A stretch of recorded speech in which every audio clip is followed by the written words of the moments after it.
Man in America podcast, hosted by OG FOXXIE.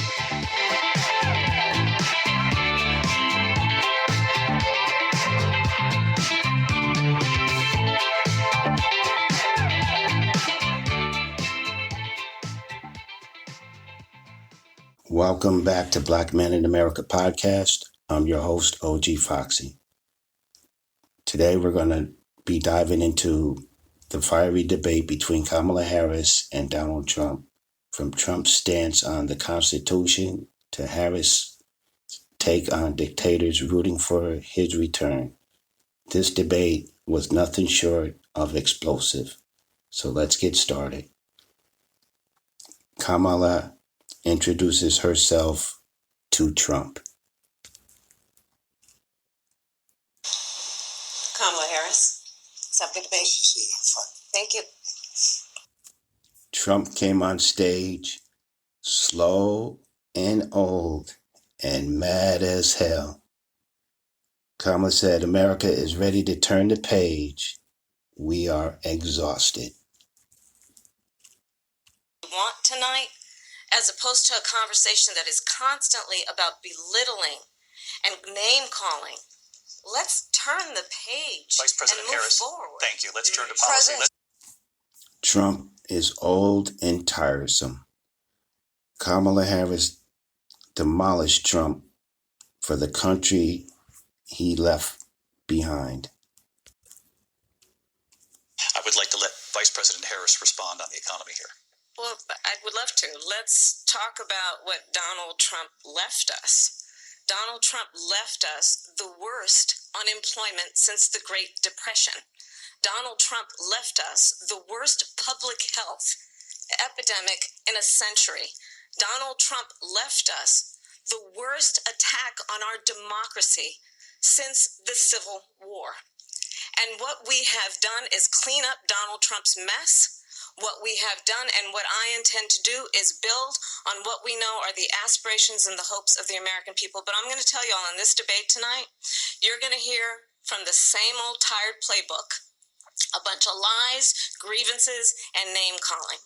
What you're going to hear tonight is a detailed and dangerous plan called Project 2025 that the former president intends on implementing if he were elected again. I believe very strongly that the American people want a president who understands the importance of bringing us together, knowing we have so much more in common than what separates us, and I pledge to you to be a president for all Americans.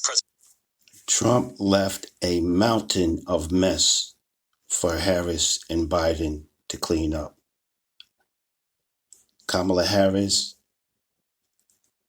demolished Trump for saying he would terminate parts of the Constitution. They're fake cases. President Trump, thank you. A really quick response here, Vice President Harris, on this notion of weaponization of the Justice Department. Well, let's talk about extreme and understand the context in which this election in 2024 is taking place. The United States Supreme Court recently ruled that the former president would essentially be immune from any misconduct if he were to enter the White House again. Understand, this is someone who has openly said he would terminate, I'm quoting, terminate the Constitution of the United States, that he would weaponize the Department of Justice against his political enemies. Someone who has openly expressed disdain for members of our military. Understand what it would mean if Donald Trump were back in the White House with no guardrails. Under Project 2025, democracy would be terminated. Kamala said Trump killed the border bill. And let me say that the United States Congress, including some of the most conservative members of the United States Senate, came up with a border security bill, which I supported. And that bill would have put 1,500 more border agents on the border to help those folks who are working there right now overtime, trying to do their job. It would have allowed us to stem the flow of fentanyl coming into the United States. I know there are so many families watching tonight who have been personally affected by the surge of fentanyl in our country. That bill would have put more resources to allow us to prosecute transnational criminal organizations for trafficking in guns, drugs, and human beings. But you know what happened to that bill? Donald Trump got on the phone, called up some folks in Congress, and said, kill the bill. And you know why? Because he'd prefer to run on a problem instead of fixing a problem. And understand, this comes at a time where the people of our country actually need a leader who engages in solutions, who actually addresses the problems at hand. But what we have in the former president is someone who would prefer to run on a problem instead of fixing a problem. Trump weaponized the border bill. Vice President Harris addressed the Israel-Hamas war.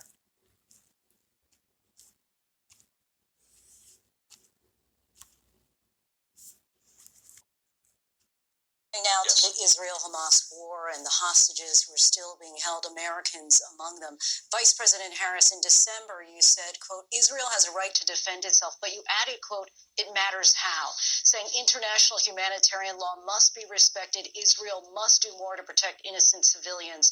You said that 9 months ago. Now an estimated 40,000 Palestinians are dead. Nearly 100 hostages remain. Just last week, Prime Minister Benjamin Netanyahu said there's not a deal in the making. President Biden has not been able to break through the stalemate. How would you do it? Well, let's understand how we got here. On October 7, Hamas, a terrorist organization, slaughtered 1,200 Israelis. Many of them young people who were simply attending a concert. Women were horribly raped. And so absolutely, I said then, I say now, Israel has a right to defend itself. We would. And how it does so matters. Because it is also true, far too many innocent Palestinians have been killed. Children, mothers. What we know is that this war must end. It must end immediately, and the way it will end is we need a ceasefire deal and we need the hostages out.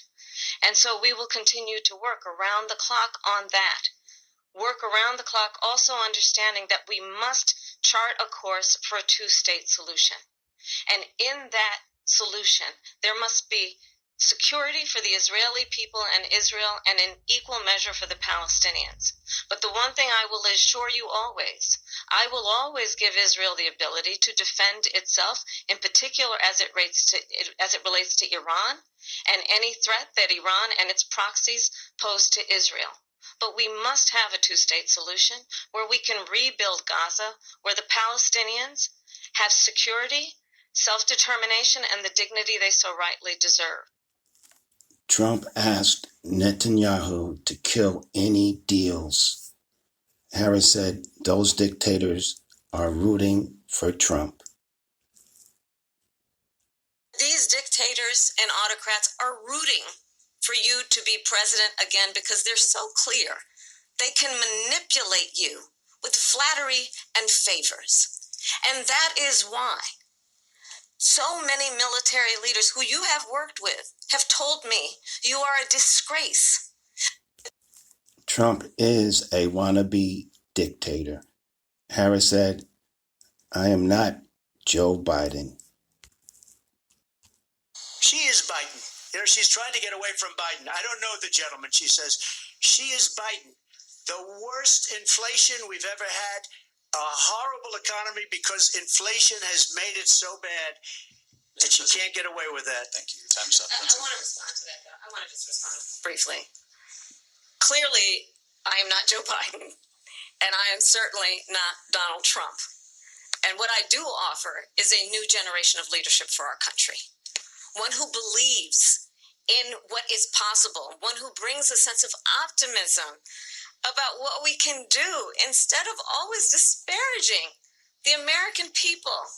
I believe in what we can do to strengthen our small businesses, which is why I have a plan. Let's talk about our plans and let's compare the plans. I have a plan to give startup businesses $50,000 tax deduction, to pursue their ambitions, their innovation, their ideas, their hard work. I have a plan, $6,000 for young families for the first year of your child's life to help you in that most critical stage of your child's development. I have a plan that is about allowing people to be able to pursue what has been fleeting in terms of the American dream by offering a help with down payment of $25,000 down payment assistance for first-time home buyers. That's the kind of conversation, I believe, David, that people really want tonight, as opposed to a conversation that is constantly about belittling and name-calling. Let's turn the page Vice President and move Harris, forward. thank you. Let's turn to policy. Trump is senile and forgets who he's running against. Harris said, I think this is so rich. Someone who has been prosecuted. Well, I think this is so rich coming from someone who has been prosecuted for national security crimes, economic crimes, election interference, has been found liable for sexual assault, and his next big court appearance is in November at his own criminal sentencing. And let's be clear where each person stands on the issue of what is important about respect for the rule of law and respect for law enforcement. After that rundown, Trump is unfit to be president. Vice President Harris said Trump negotiated one of the weakest deals you can imagine. Donald Trump, when he was president, negotiated one of the weakest deals you can imagine. He calls himself a deal maker. Even his national security advisor said it was a weak, terrible deal. And here's how it went down. He bypassed the Afghan government. He negotiated directly with a terrorist organization called the Taliban. The negotiation involved the Taliban getting 5,000 Taliban terrorists released. And get this. And the president at the time invited the Taliban to Camp David, a place of storied significance for us as Americans, a place where we honor the importance of American diplomacy. Trump is a weak man who can easily be strong-armed by terrorists and dictators. Vice President Harris said, Tim Walz and I both are gun owners. Position on fracking, and then this business about taking everyone's guns away. Tim Walz and I are both gun owners. We're not taking anybody's guns away, so stop with the continuous lying about. They are pro-Second Amendment. Trump wasn't able to answer if he would veto a national abortion ban. Idea. And how unfair that would have been. Part of the reason they lost to the millions and millions of people that had to pay off their student loans. They didn't get it for free. But they were saying it's the same way that they talked about that they talk about abortion. But if I could just get a yes or no, because your running mate, J.D. Vance, has said that you would veto it if it did come to your desk. Well, I didn't discuss it with J.D. in all fairness. J.D., and I don't mind if he has a certain view, but I think he was speaking for me, but I really didn't. Look, we don't have to discuss it because she'd never be able to get it, just like she couldn't get student loans. They couldn't get student loans. They didn't even come close to getting student loans. They taunted young people and a lot of other people that had loans. They can never get this approved. So it doesn't matter what she says about going to Congress. Well, wonderful. Let's go to Congress. Do it. But the fact is that for years, they wanted to get it out of Congress and out of the federal government. And we did something that everybody said couldn't be done. And now you have a vote of the people on abortion. Trump can't answer that question because it's part of the Project 2025 agenda. Trump said concepts of a health care plan.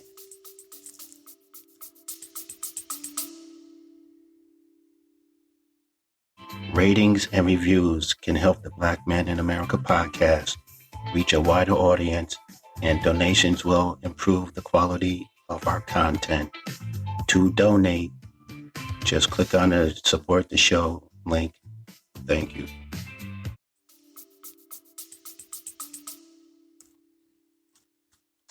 just a yes or no, you still do not have a plan. I have concepts of a plan. Trump has no plan. Trump had an epic meltdown. Harris, thank you. President Trump, on that point, I want to get your response. Well, I would like to respond. Let me just ask, though, why did you try to kill that bill, and successfully so? That would have put thousands of additional agents and officers on the border. First, let me respond as to the Please. rallies. She said people start leaving. People don't go to her rallies. There's no reason to go. And the people that do go, she's bussing them in and paying them to be there, and then showing them in a different light. So she can't talk about that. People don't leave my rallies. We have the biggest rallies, the most incredible rallies in the history of politics. That's because people want to take their country back. Our country is being lost. We're a failing nation. And it happened 3.5 years ago. And what's going on here, you're going to end up in World War III, just to go into another subject. What they have done to our country by allowing these millions and millions of people to come into our country, and look at what's happening to the towns all over the United States. And a lot of towns don't want to talk. It's not going to be Aurora or Springfield. A lot of towns don't want to talk about it because they're so embarrassed by it. In Springfield, they're eating the dogs, the people that came in. They're eating the cats. They're eating the pets of the people that live there. And this is what's happening in our country, and it's a shame. As far as rallies are concerned, as far as the reason they go is they like what I say. They want to bring our country back. They want to make America great again. It's a very simple phrase, make America great again. She's destroying this country, and if she becomes president, this country doesn't have a chance of success. Not only success, we'll end up being Venezuela on steroids.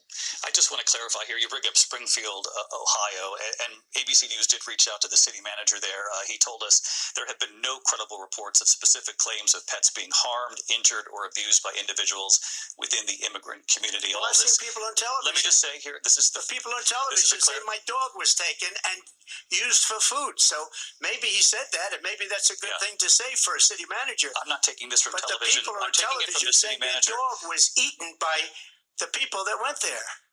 Again, the Springfield city manager says there's no evidence of that. Vice President Harris, I'll let you respond to the rest of what you've heard. You talk about extreme.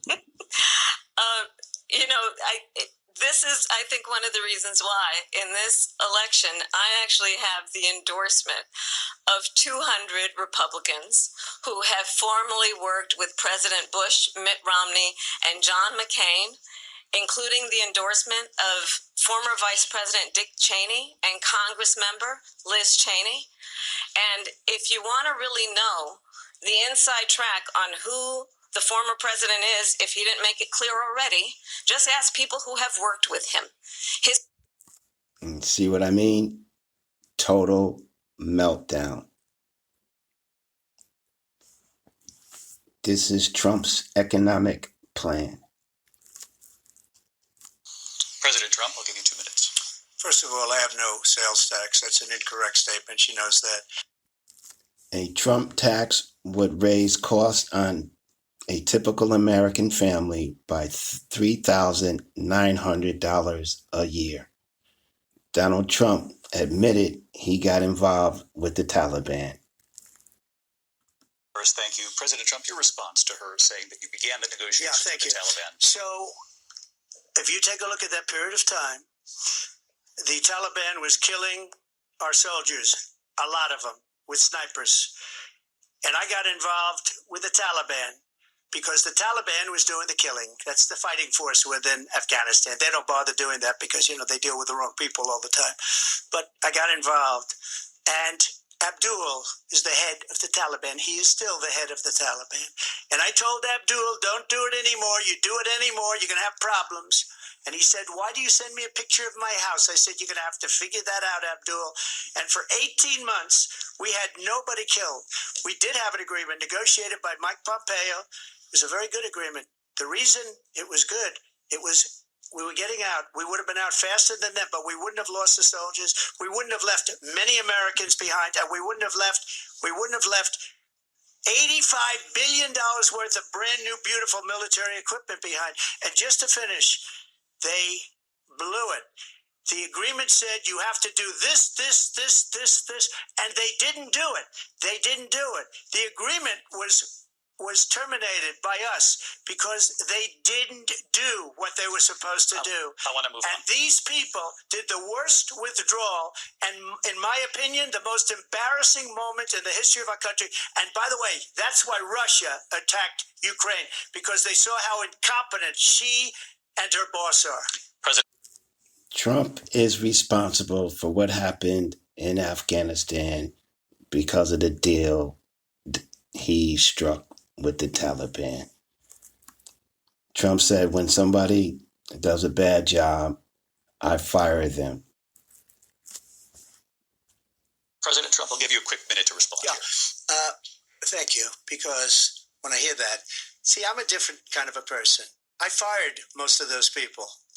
Not so graciously. They did bad things or a bad job. I fired them. They never fired one person. They didn't fire anybody having to do with Afghanistan and the Taliban and the 13 people who's were just killed, viciously and violently killed. And I got to know the parents and the family. They didn't fire. They should have fired all those generals, all those top people, because that was one of the most incompetently handled situations anybody has ever seen. So when somebody does a bad job, I fire him. And you take a guy like Esper. He was no good. I fired him. So he writes a book. Another one writes a book, because with me, they can write books. With nobody else can they? But they have done such a poor job, and they never fire anybody. Look at the economy. Look at the inflation. They didn't fire any of their economists. They have the same people. That's a good way not to have books written about you. But just to finish, I got more votes than any Republican in history by far. In fact, I got more votes than any sitting president in history by far. Trump did a terrible job, and 81 million Americans fired him. Trump calls the state of the U.S. economy a disaster. President Trump, I'll give you 2 minutes. First of all, I have no sales tax. That's an incorrect statement. She knows that. We're doing tariffs on other countries. Other countries are going to finally, after 75 years, pay us back for all that we've done for the world. And the tariff will be substantial in some cases. I took in billions and billions of dollars, as you know, from China. In fact, they never took the tariff off because it was so much money they can't. It would totally destroy everything that they've set out to do. They're taking in billions of dollars from China and other places. They've left the tariffs on.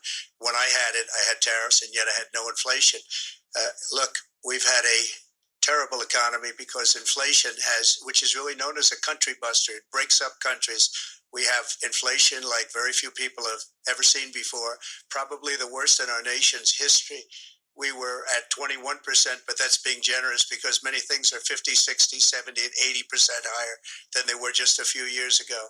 This has been a disaster for people, for the middle class, but for every class.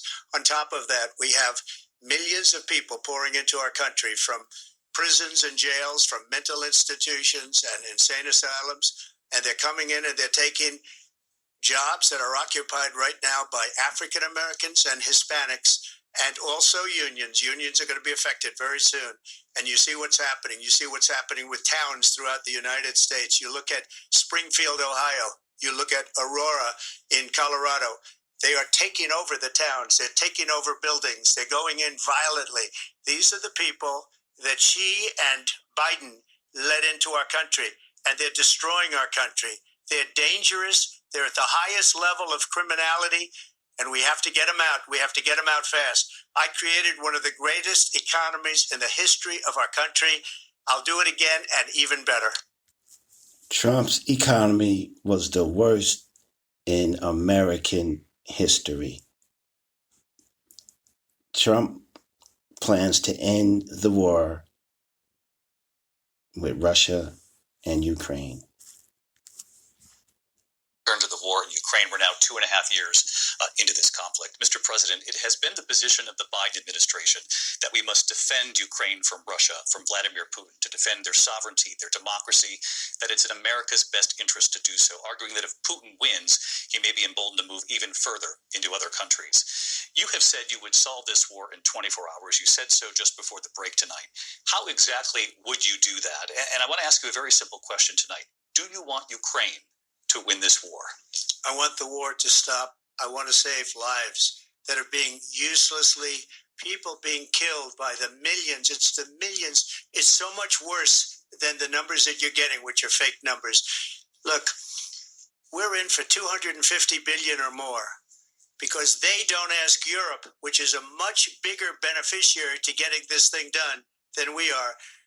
They're in for $150 billion less because Biden and you don't have the courage to ask Europe like I did with NATO.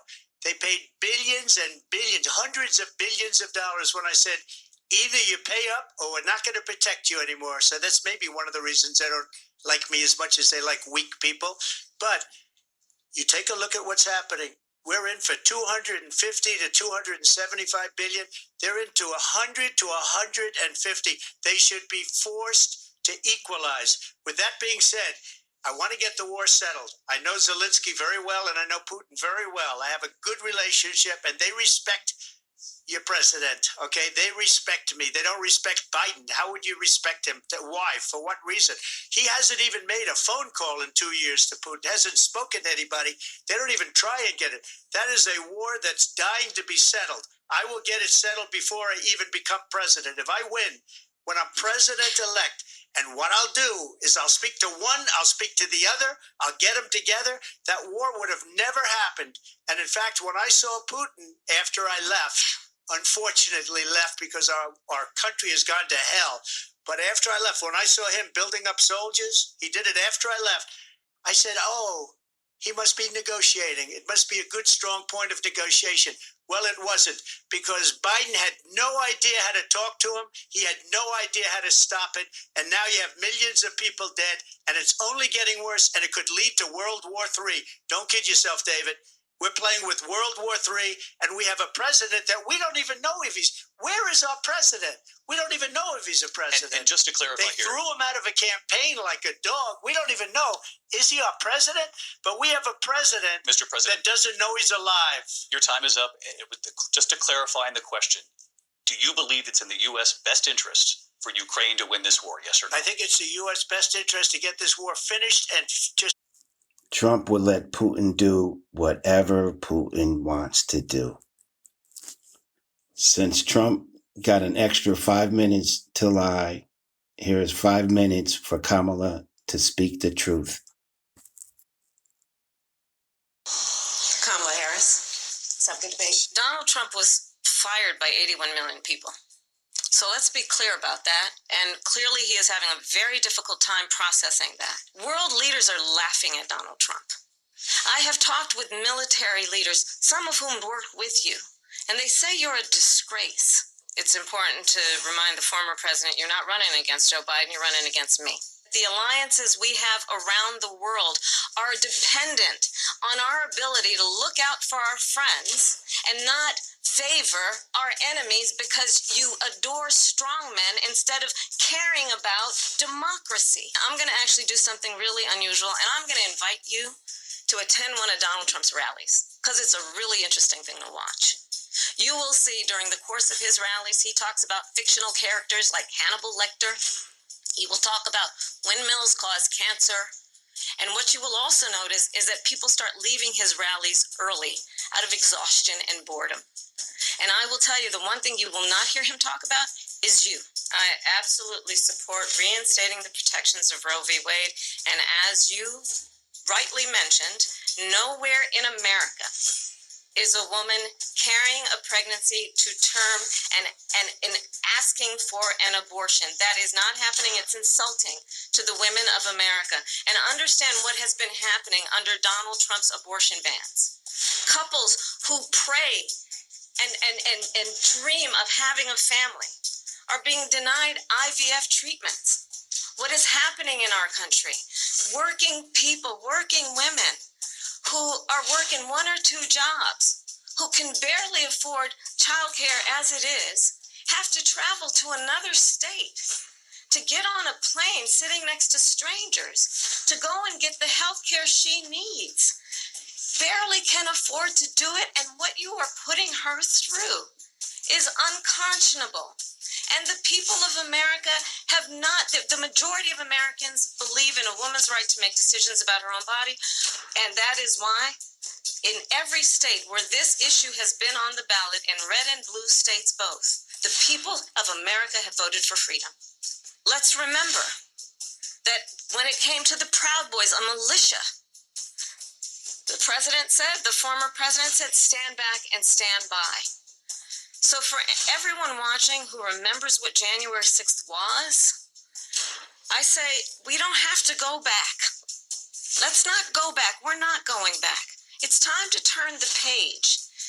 And if that was a bridge too far for you, well, there is a place in our campaign for you to stand for country, to stand for our democracy, to stand for rule of law. I mean, honestly, I think it's a tragedy that we have someone who wants to be president who has consistently, over the course of his career, attempted to use race to divide the American people. You know, I do believe that the vast majority of us know that we have so much more in common than what separates us, and we don't want this kind of approach that is just constantly trying to divide us, and especially by race. And let's remember how Donald Trump started. He was he owned buildings, and he was investigated because he refused to rent property to black families. Let's remember, this is the same individual who took out a full-page ad in the New York Times calling for the execution of 5 young black and Latino boys who were innocent, the Central Park 5. Took out a full-page ad calling for their execution. This is the same individual who spread birther lies about the first black president of the United States. And I think the American people want better than that, want better than this.